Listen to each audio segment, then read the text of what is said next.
Beef pepper steak naman ang ating lulutuin ngayon.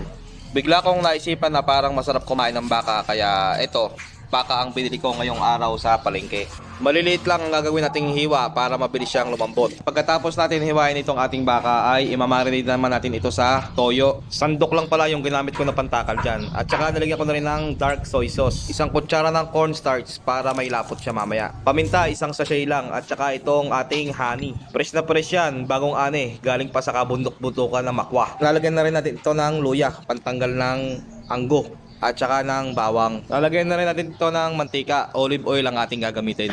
Halo-haluin ko na para magkapantay-pantay na yung mga inilagay natin na pangpalasa. Imamarinate ko lang to ng mga 1 to 2 hours. At habang minamarinate natin yung ating baka, ay gagayatin naman natin yung ating mga gagamitin sa pagigisa. Isang pusong bawang at saka 2 sibuyas na puti. Marami-rami yung ilalagay kong sibuyas dito dahil yung sibuyas na puti naman na yan ay medyo matabang. At saka masarap sa mga ganitong luto ng baka ay yung medyo maraming sibuyas talaga. Beef pepper steak. Kaya yan, marami-raming siling malalaki o kung tawagin ay bell pepper. Kulay green at saka kulay pula na bell pepper. Medyo malalaki yung ginawa kong hiwa dyan. Pipirituhin ko muna itong ating baka. Dahil dito pa lang sa pagkakapirito na to, dito pa lang lalambot na siya. Hindi na natin siya kailangan palambutan mamaya ng matagal. Non-stick pan naman yung ating ginamit, kaya kahit konting mantika lang yung ating ilagay dyan ay hindi siya maninikit.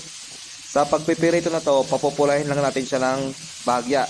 At dahil nga bata naman yung ating nabili na baka, hindi na natin siya kailangan lutuin ng matagal. Sa wok na natin siya gigisahin, uunahin natin ang ating bawang. Medyo lulutuin lang natin ng bahagya yan, tapos ay pwede nang ilagay ang ating sibuyas na puti. Yang sibuyas na puti na yan, mabilis lang din maluto yan. Konting halo-halo lang yan, tapos pwede na ilagay ang ating bell pepper. Diyan sa bell pepper na yan, hindi na natin kailangan lutuin ng lutong-luto yan. Masarap dyan ay yung medyo may pagka-crunchy siya pagka kinakain. Ilagay na natin yung ating baka. Yung kanginang pinang-marinate natin sa kanya, yun na rin yung gagamitin natin sa kanya na pang sabaw. Siyempre, para hindi siya masunog, tsaka para meron siyang kahit pa paano meron siyang sauce. Kung mapapansin nyo ay lumapot na yung ating sauce.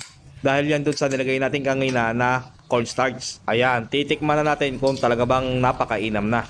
At ayan na nga, luto na. Ay, naimas. Luto na ang ating beef pepper steak.